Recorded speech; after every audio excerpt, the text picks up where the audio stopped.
Yesterday we got to meet one of our sweet YouTube friends as she was headed over to the Mid-America YouTube meetup hosted by Mike and Terry at MT Homestead. If y'all are there right now, wishing y'all the best time. Sorry we can't be there, but today it's time to get back to work.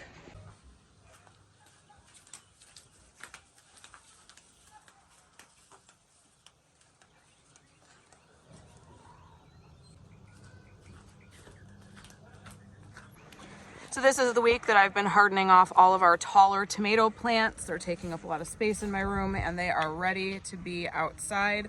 We're gonna head into the garden. I'm gonna show you what work needs to be done in there. So far I've transplanted some of our okra, and because of the heavy rains, some of them are kind of droopy, but they're still hanging on. And I put the butternut squash up against the bed that has the built-in trellis, and they are doing really, really well. Garlic is still thriving and not due to be picked yet, and so I'm gonna leave these guys. But I do have quite a mess to clean up. The weeds have taken over tremendously, including our third garlic bed. So I'm gonna be in here today cleaning up as many beds as I can with the cooler temps that we have this morning, while enjoying my beautiful wildflowers that reseeded themselves. Gabby and Bella did end up getting 2 of the IBC totes cleaned out, and so I'm trying to figure out today what exactly is going to be planted where.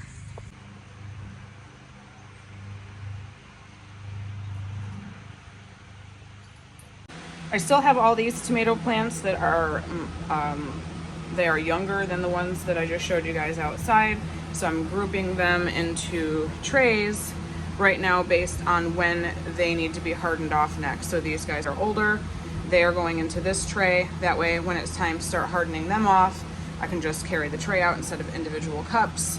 I'm putting the smaller ones into this tray because they will be hardened off after this tray.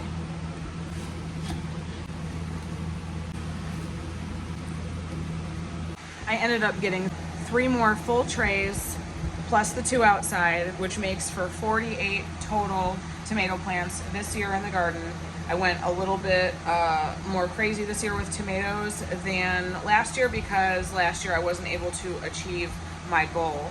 So my goal last year was to grow enough tomatoes to be able to freeze them as they came in and make and can our own tomato sauce and diced tomatoes, because those are 2 items from the grocery store that we go through heavily, and it ends up costing a lot of money, especially for our size family.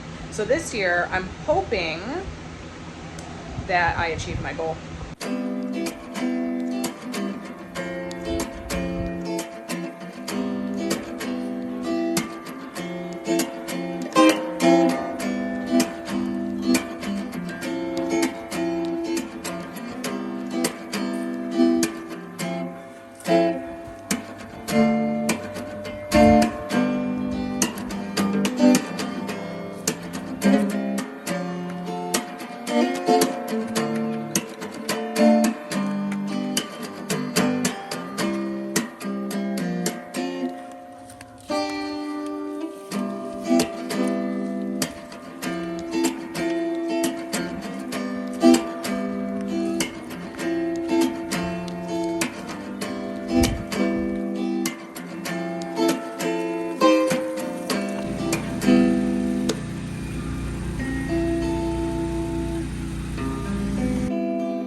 You're not supposed to be in here. Get out. Get out. Go on. Right there. Skedaddle. Mm-hmm. Leave for 5 minutes.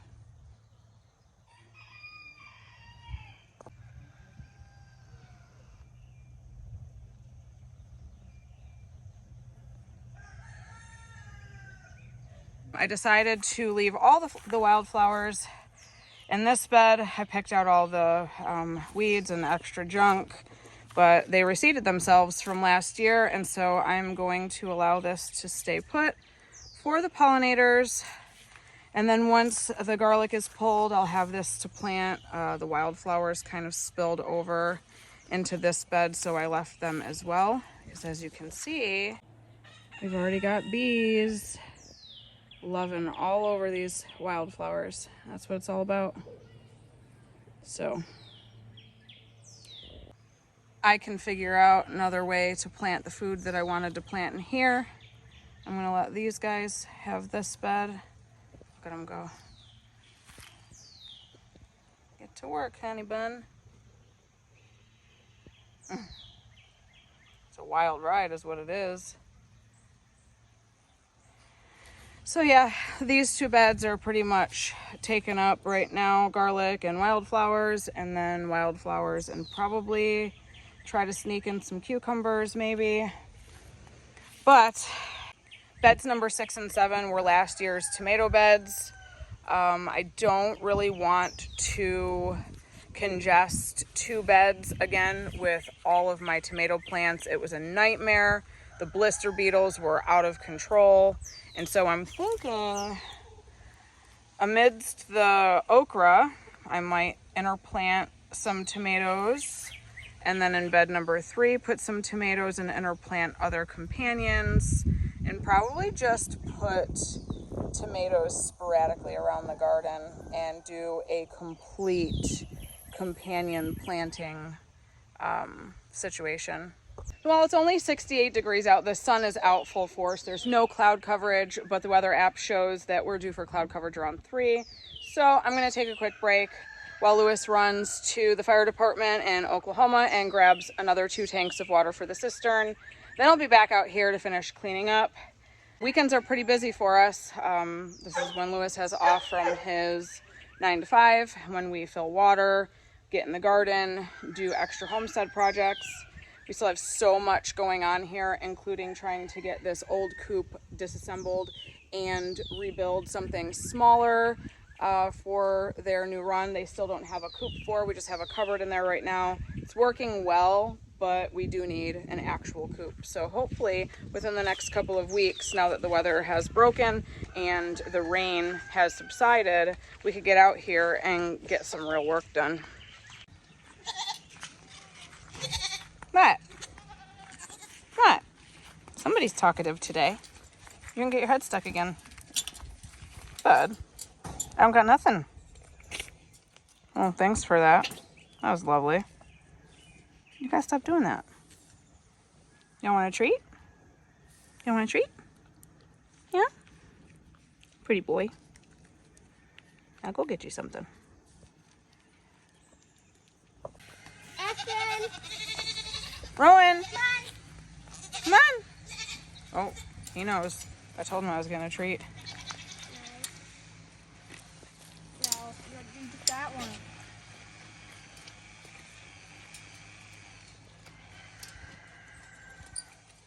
Junie's so weird with food. Want to throw them on the ground? Oh, you can feed him. Josie. She's like a giraffe. Look at her neck. She's the reason we have locks at our pasture gates. Long neck. Is that good, Rowan? I told you I was getting you a treat. Junie doesn't like food. She's weird. Rowan, come on, guys. Here, distract them. Here, look at this. Look at this. What is he doing? Look in here. Okay. Go get it. Hurry, go get it. Go in here.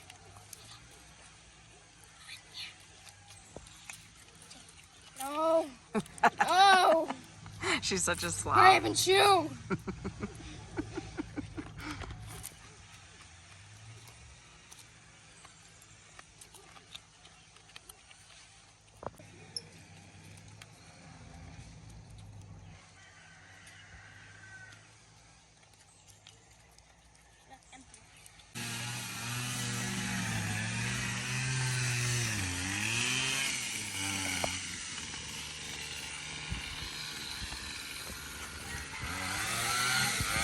Isn't he the sweetest?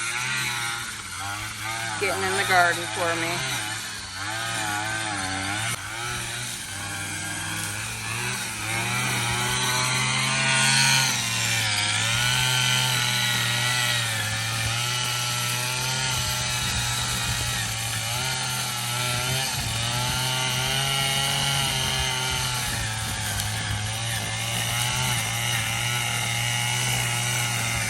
Well, I came to go get my tomato plants back inside that I am hardening off, and two of my biggest tomato plants were drooping, and so I went to check on them and super upset because they both were not just drooped,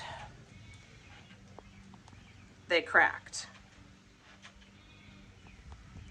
But fear not, because I'm going to show you what to do if this happens to your tomato plants so that you can save them.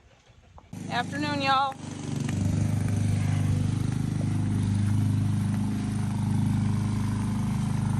All right, so we're gonna go in the garden and find some buckets that Michaela had prepped for me. She cleaned out, added some compost, and we're gonna get these tomato plants replanted.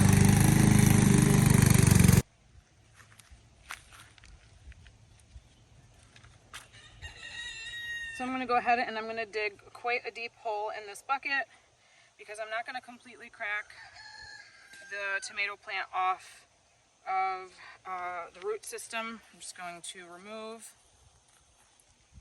look at those beautiful roots. I'm just going to remove the soil, put it down in there, and I'm going to bury where it cracked and then up quite a few inches, probably to the first set of true leaves.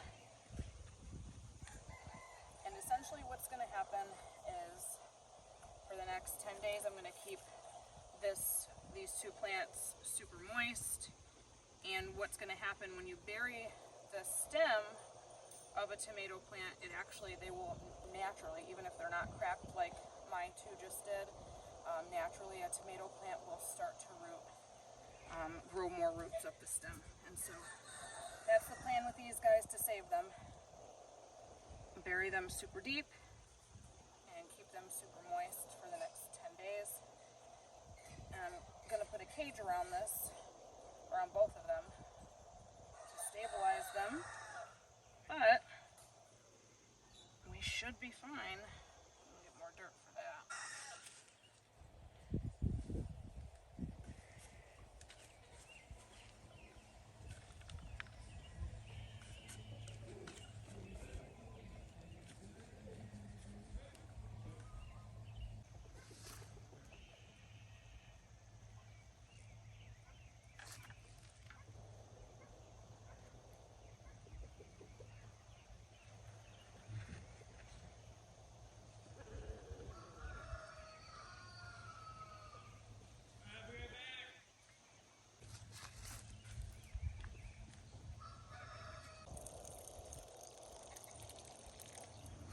And there you have it. So we should be saved.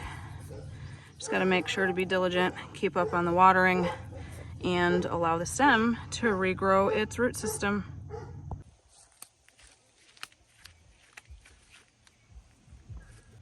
All right, so both cracked tomato plants have been repotted, buried up to the first set of true leaves, and stabilized with a cage. And I watered them heavily, and I stuck them in the shade over here just because they weren't completely hardened off. And if you put a plant outside that hasn't been hardened off completely and you just throw it out into the sun and it's not used to being in the sun all day, it can get sunburned. So they're going to be over here, and I'll come out every day, and if they survive, I will give them a little bit of sun time and then put them back in the shade, kind of like I was doing from the house to outside when I was hardening them off. So here's hoping I saved them. Well, there is never a dull moment here on our homestead. The kids just ran in frantic and alerted me of something that we were not expecting at all. So I'm going to go check out what they're talking about because I am confused right now. This is crazy. She just gave birth a week ago, and Black One's the daddy. We lost all those babies, as you saw in our last video. But Sir Peanut Butter over there, when we first got him and put him in the pen, he snagged Pistachio. He didn't think anything of it. She had already been pregnant with Pop-Tarts babies, and then she delivered Pop-Tarts babies, and then we lost those babies, and today we have more babies. Confused. Look at them all. This is crazy. I love the white one. Well, I But read they're- online that in some cases it's very rare, but rabbits can hold 2 litters at the same time. Well, she sure did that because these are Peanut Butter's babies. Look at that. Look at the color. Look at that coloring. That's definitely Peanut Butter's babies. And they look super healthy, but we're not taking any chances. So we're going to bring all the babies in and mom, and we're going to let her do her mom thing, but we're also going to hand feed so we don't lose them this time.